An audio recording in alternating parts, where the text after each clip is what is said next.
All right, everyone, welcome. Thank you so much for taking time out of your day to join our Pacific Coast Producer cooking class today. We have two really great recipes for you, can focused and breakfast. I am one to love breakfast for multiple different meals throughout the day. So I'm looking forward to being able to create these and add these into my own recipes as well. Pacific Coast Producers is a partner with Meyer.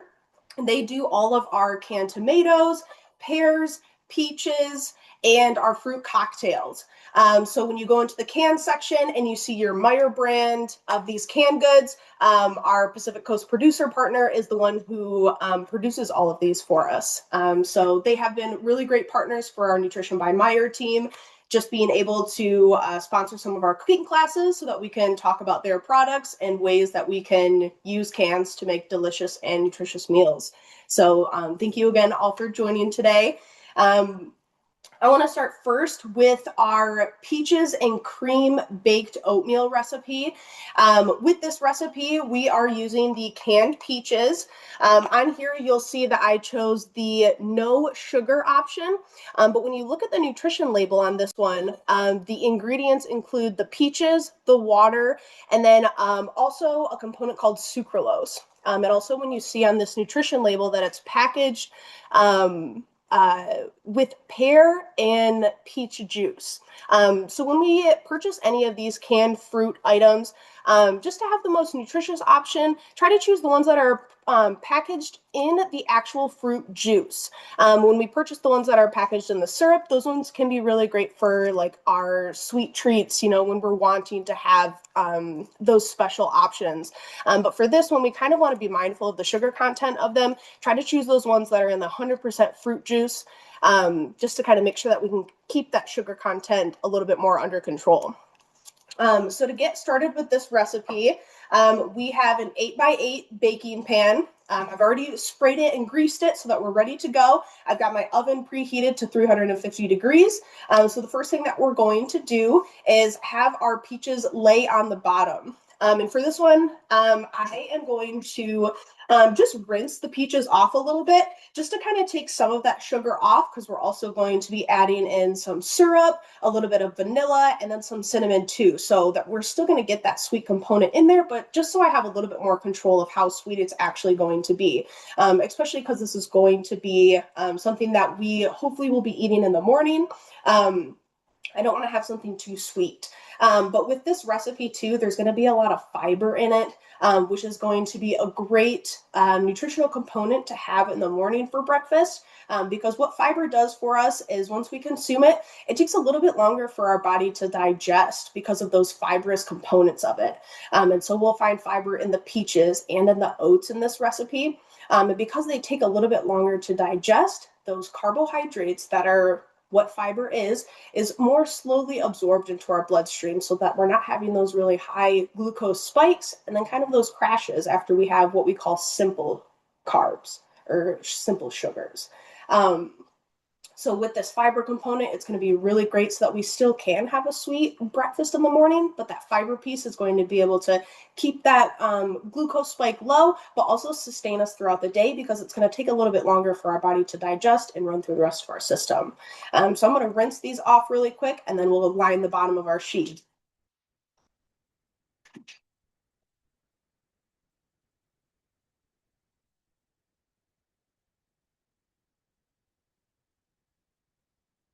So I've got two cans of peaches in here. So I'm just going to put about half of them in here. Just try to distribute them pretty evenly. Beautiful. And then from here, what we're going to do is we're going to mix our oats, our brown sugar, and our cinnamon together. And this is kind of going to be like our crumble in a way. So I've already mixed this together as well. With the brown sugar, because it usually is really good at sticking together. That's one of my favorite components of baking. I really love how it's just easily packable. Just kind of a weird thing about it. But with that, just make sure that when you're mixing it together that you are breaking up those clumps really well, just to make sure that you're getting a good distribution of that brown sugar throughout the whole mixture. So we're just going to stir this together here really quick. And I wanted to call out something too, is we have done cooking classes in the past with Pacific Coast producers, and they have told us about when you look at the can and you see this little pull top. This is how you're going to know that it is from Pacific Coast producers. They have different colors depending on what the product is. So when you buy your Meyer can brand and you see that pull top, you'll know that Pacific Coast producers was probably the one that filled that can for you. So kind of just a little fun fact in there. And Pacific Coast Producers is based in California, so they would be considered local, which I think is really great that Meyer tries to prioritize as much as possible, supporting our local producers.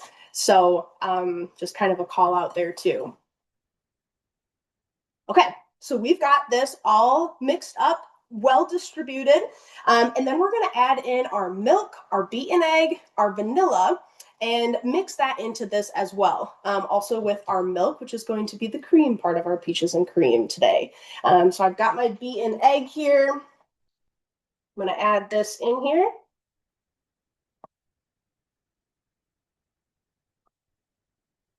Going to, I like to eyeball my vanilla, so I'm just going to put a few little drops in here. This recipe is calling for a teaspoon. And then we're going to use our liquid measuring cup to measure our milk. So we're going to need 2 cups for this. And if anybody has any questions as I'm going through this, feel free to come off the mic and ask me questions. I was telling another participant earlier that, just feel like you're right here with me. We're just in the kitchen cooking and we're chit-chatting and talking about nutrition.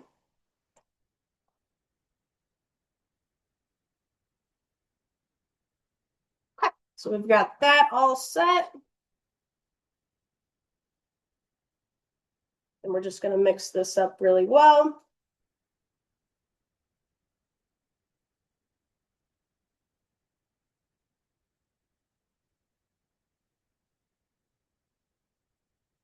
Then we want to make sure that we add in our cinnamon as well. This is one of the most important parts too. I also love to measure the cinnamon with my heart. Perfect. This recipe is calling for a half teaspoon.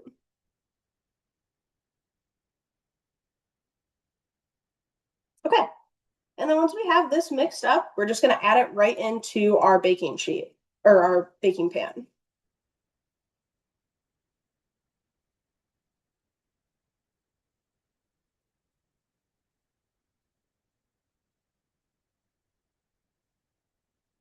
Just make sure to spread it out nice and even. Get all the good stuff. And then we're going to top it with the rest of our peaches. I tried to kind of add a little design in here. So if you are artsy, make it pretty as you want, or just put them on in there because we're just going to end up eating it anyways.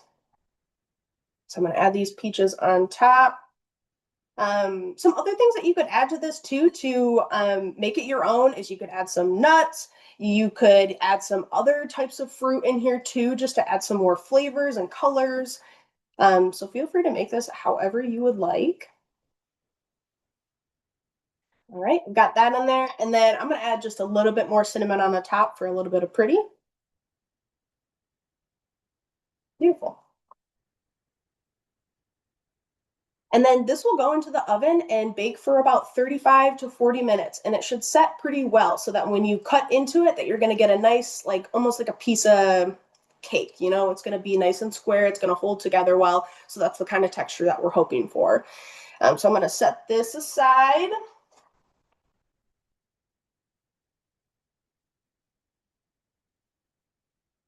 And then I'm going to show you what it's going to look like when you're all done. So this is what it's going to look like when it's all set. You can see that I'm tilting this pan and holding it, and it's holding its shape really well. So that's how you know that it's done. When I cooked mine, I did about 40 minutes just to make sure that it sits really nice. Try to keep an eye on the timer so that the oats on the top don't become too crispy or dried out, unless that's the texture that you're trying to go for. So 40 minutes was about what works well for me. I'm going to cut a little bit of a piece out of this just to give it a try. In my family, I do have somebody with a nut allergy, or else I definitely would have added nuts into the baking part of this just to have that roasted nut flavor in it. So I am just adding my nuts on the side. You could do walnuts, almonds, cashews, pistachios, anything that you like. Beautiful, holding together really well, other than that little peach. We'll add that right here. And then I'm also going to add a little bit of Greek yogurt on the top of it, just to add a little bit more cream to it. Kind of like a nice alternative to like a whipped cream that you would put onto this if it was like a real crumble. So I'm just going to stir this up really quick. Add this on top. And there we go. Beautiful. I'm going to have a taste for you. Just know that I wish you were all here and I could serve you a piece as well.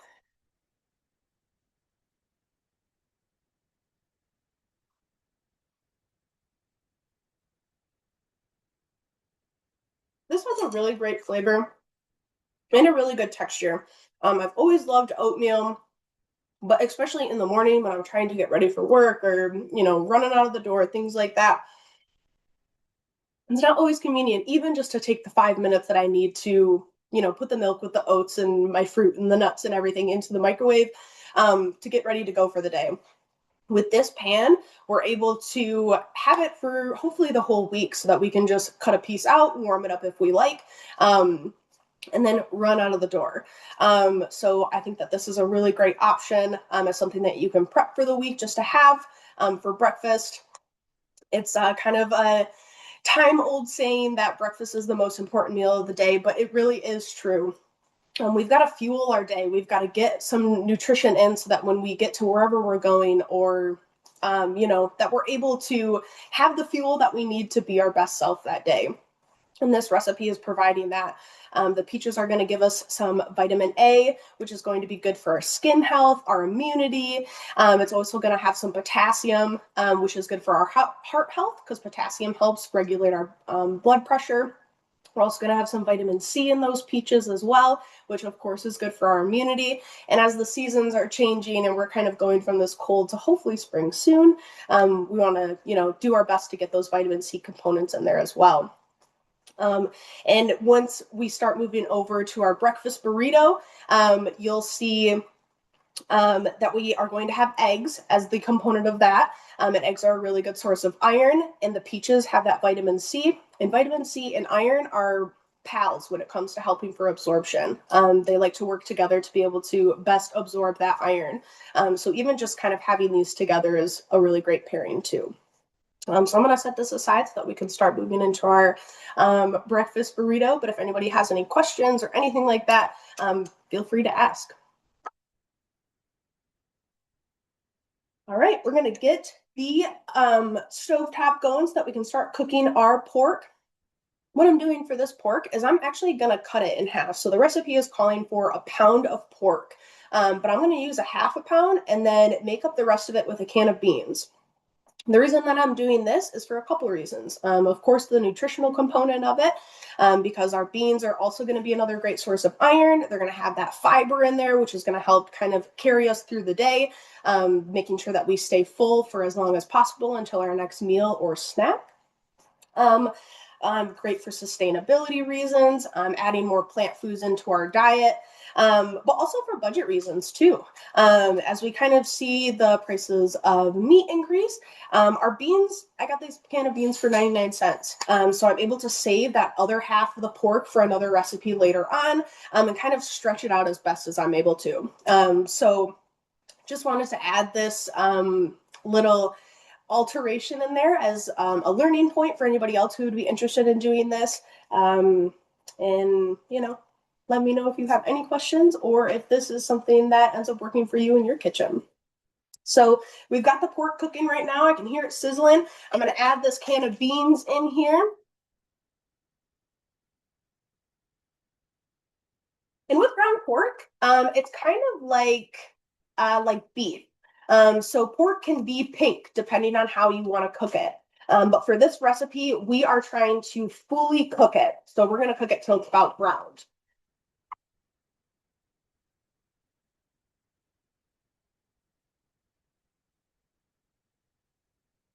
We just want to make it really fine as possible. And it shouldn't have to cook too long either.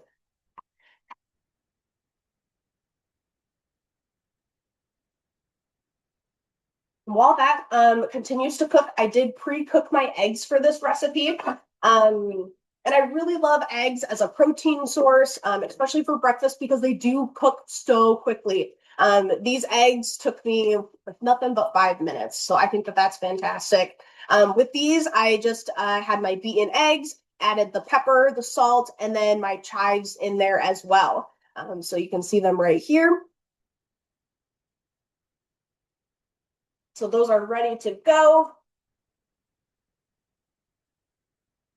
And at Myers, for the pork, they do have a couple different options. They have the 80-20 for the ground pork, or they had a 90-10.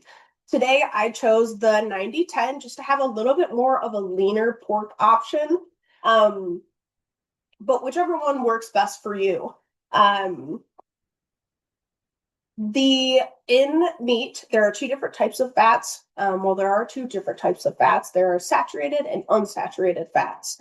And so with meat, there is going to be a higher percentage of that saturated fat. And so when we're able to kind of control the amount of that as we're able to, we want to kind of keep that saturated fat content for total intake down to about 10% of our total intake for calories. So this is a really great point to be able to control that amount with that 90-10 pork instead. Okay, this is just about finished up here. I'm going to crank this up a little bit. And then once this is just about finished, which we're almost there, I'm going to add in these seasonings. So this recipe calls for a ton of different spices, which is going to add a lot of flavor to it. You can adjust the spices as you want to, maybe add a little bit more spicy components or not, depending on what your flavor preferences are. The ancho chili pepper is actually made from dried poblano peppers, which I thought was really interesting.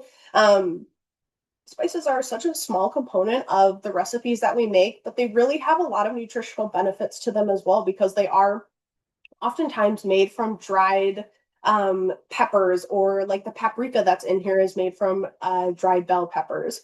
So they really do have those antioxidant properties that we find in our fruits and vegetables, just kind of in a smaller form and maybe not as identifiable as we would see them in the fresh section of the grocery store, but just right here in a ground preservative form. So I'm going to add these spices in here, and I'm sending the smells to you.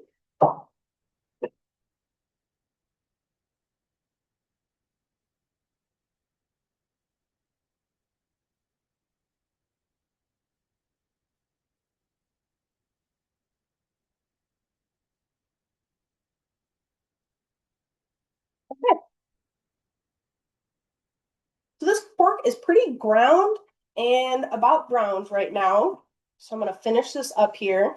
And then we're going to use this same pan to cook our veggies. So we're going to cook the kale and the mushrooms in here, so that it can kind of absorb the flavors that were already from the beans and the pork. You could even do the same thing with your eggs too, just to kind of amplify the flavor in the eggs as well.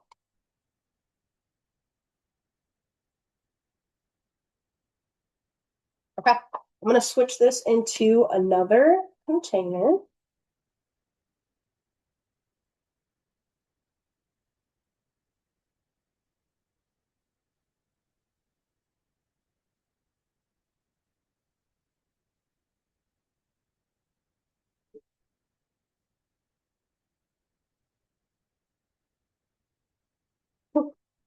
You could hear my dog Lucy. She is coming into the kitchen right now because she smells that there's something good happening in here.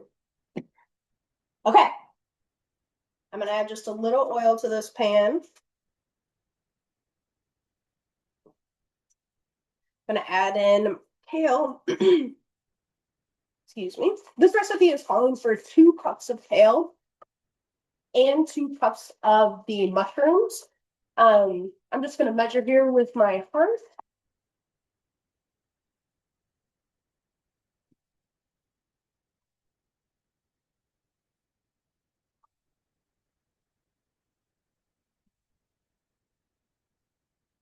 these mushrooms, feel free to chop them before you put them in here.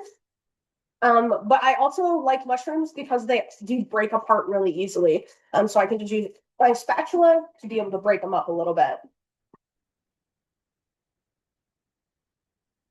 And that kale is going to wither down really quickly. So this should only have to cook for like 3 to 4 minutes or so.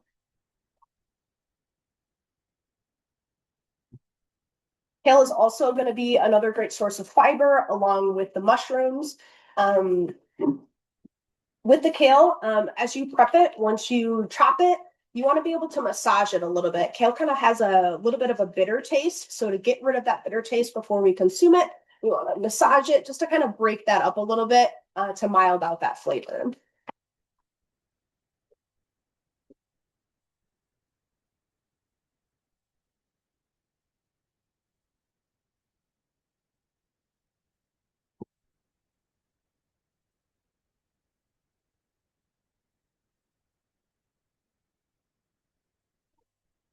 We are just about done here. We can start assembling our burrito.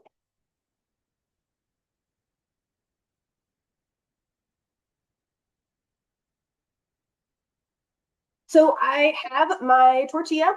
I chose a whole grain tortilla just to add a little bit more fiber into this dish. But whatever tortilla you like is going to be totally fine. Um, you all are in for a treat. I used to work at Qdoba, so I am an expert burrito folder. Um, Usually before, just to prep your tortilla, you want to be able to soften it some way. So you can put it on a skillet, heat it up a little bit just to kind of soften it up, or you can put some wet paper towel around it, add it into the microwave, and soften it up that way too. Either of those works fine. So I'm going to add my veggies in here.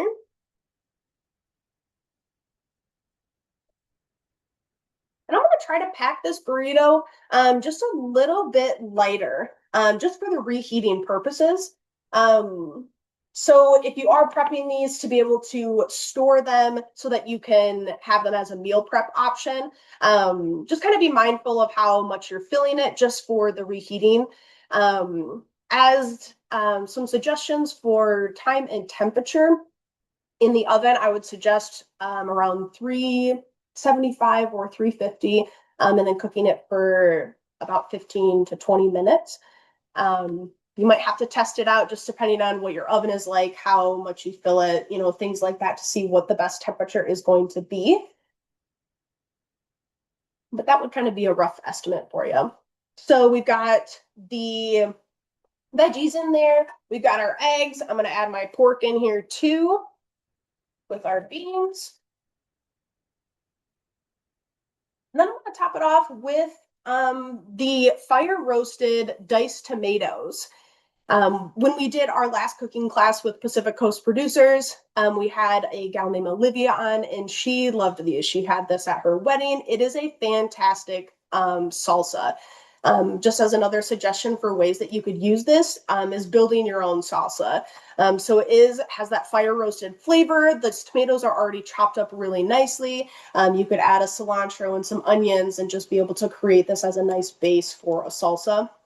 But today we're going to be adding it onto our burrito. So we'll just put it on top of here like this. And tomatoes contain an antioxidant called lycopene. And lycopene is more what we call bioavailable when it's processed. So when it's already broken down like this versus our eating it fresh. Not that you're not still going to get it when you eat it fresh, but it's just going to be easier for our body to absorb. So just as some little nutrition input for you there. So we can fold our burrito any way that fits into what works best for us. There's a couple different ways. Some people fold it on the sides first and then roll it over, or you can fold it up like this, fold in the sides, and then roll it over. So whichever method seems like it makes most sense to you, I'm going to fold the sides over, bring it like this. Looks like I filled it up pretty well, and then roll it over so that we have our little burrito. I would recommend wrapping this in foil if you're going to store it so that when you go to pull it out of the freezer, you can just unfold it from the aluminum foil. pop it right into the oven, and it already has a surface that it's going to cook on. That is it for our cooking class today. I just want to stay on for a little bit longer to see if anybody has any questions or comments or anything that they wanted to chat about before we end our class today.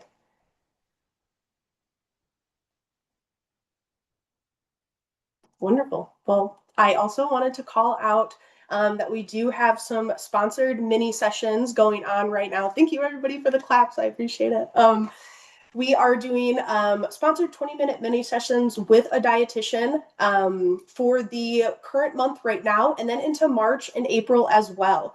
You can go onto our Nutrition by Meyer website, click the Learn More button, and then that'll take you to a platform to be able to see those available options to sign up for that free session.